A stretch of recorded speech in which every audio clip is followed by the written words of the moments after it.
Hello everyone! Welcome to Fair's Conspiracy Corner.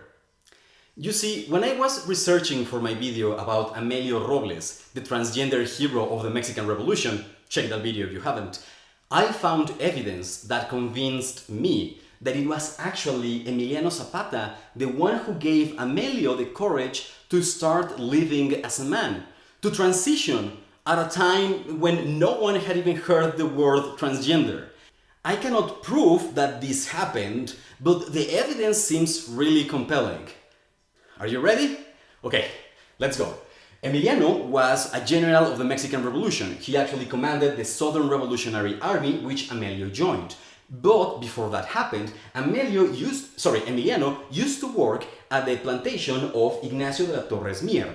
Ignacio was an extremely rich guy, and he was married to Amada Diaz. And Amada Diaz was the daughter of Porfirio Diaz, the Mexican president at the time, and the president that Emiliano would later depose along with the other revolutionary generals. Now, it's very funny that one of the revolutionary generals he worked for the son-in-law of Porfirio Diaz, but not just that. You see, Amada Diaz had a diary, and in her diary she describes the relationship between Ignacio and Emiliano, and the relationship wasn't just that Ignacio was the boss of Emiliano. No. They were actually really good friends, but not just that. They were besto fredo. They were best friends. And why is this important? Well, because of the Party of the 41. If you want the long version, there's actually a Netflix movie about it. But if you want the short version, well, one day there was a party in Mexico with 21 men dressed as women and 21 men dressed as men.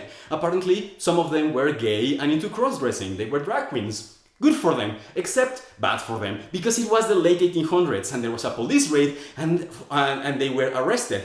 But here's the thing. We know for a fact that there were 42 people at that party and only 41 were arrested. Who was the 42nd person who wasn't arrested? Ignacio de la Torres Mier. Turns out that when the police arrived and they saw that one of the people there was the son-in-law of the president, they just couldn't dare to arrest him and they let him go. And this became the political scandal of the century. The son-in-law of the president was a drag queen. The people just couldn't believe it. And in fact, Porfirio Diaz used all his influence and all his power to try to hide the evidence, to prevent the newspapers from publishing this story. But it just didn't work, because it became an open secret that Ignacio was gay and into cross-dressing. And so everyone knew this, including Emiliano. Emiliano had to know this, and yet he was really good friends with Ignacio. He respected and he loved his best friend, despite the fact that homosexuality and cross-dressing were seen as really bad and shameful at the time. Now, many people have used this to try to argue that maybe Emiliano himself was gay, and in fact there was a lot of controversy around this painting a couple of years ago, but I don't think so. There's not enough evidence to say that Emiliano was gay. I just think that he was a straight man who was friends with a gay man. I mean, straight and gay people become friends all the time, and that doesn't change anyone's sexuality. What this does mean, though, is that Emiliano had to be very open-minded to be friends and to respect a gay person at that time. Now, couple that apparently Emiliano was into gender equality, and you can see that in the fact that he promoted 3 women to be colonels in his army. Well, one of them, Amelio, would later turn out to be a man, but nobody knew that at the time. And the others 2 were Rosa Bobadilla and Maria Esperanza. And we don't have a picture of Maria Esperanza, and we don't know too much about Rosa Bobadilla because they probably died in combat and they just fade from the historical record.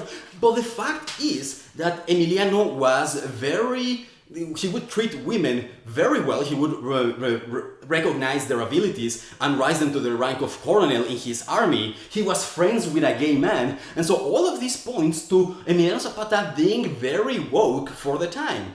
And this is the part that I cannot prove, but imagine what if at some point Amelio and Emiliano had a conversation about Ignacio. We can imagine that probably Amelio asked Emiliano if it was true that his best friend liked to dress up as a woman, if he was really the 42nd person who was never arrested at that famous party. And Emiliano could have told him that, yeah, he was. and that he still respected his friend, and that he saw nothing wrong with his friend wanting to dress up like a woman once in a while. And if that happened, if Emiliano respected his friend despite he being into cross-dressing, and if he said this to Amelio, then Amelio could have thought, well, if it's okay for a man to act like a woman, why couldn't it be okay for a woman to act like a man? And that's probably the reason he started dressing up as like a man, and would later eventually recognize that he was actually a man and change his name and transition before anyone even knew what transgender was. Now, I cannot prove that this conversation between Amelio and Emiliano happened at some point. I cannot prove that they both talked about Ignacio, but if they did, all the pieces are there to suggest that this would have given Amelio the courage or the idea, the example that the life he wanted was actually possible. It was actually possible to be respected by at least a few people, even if you did weird things like dressing up as the opposite gender and other things that were that were seen as bad things at the time. And so yeah, I cannot prove it, but all the evidence is there. It almost makes too much sense. Anyway, thanks for watching. Go watch my video about Amelio. I think I put a lot of effort into that, and I think that Amelio's story is really good.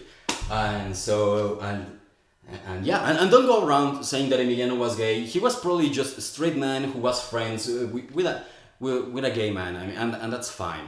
And also, Ignacio had a very tragic life, I should mention. Like, things didn't pan out for him. But yeah, anyway, thanks for watching.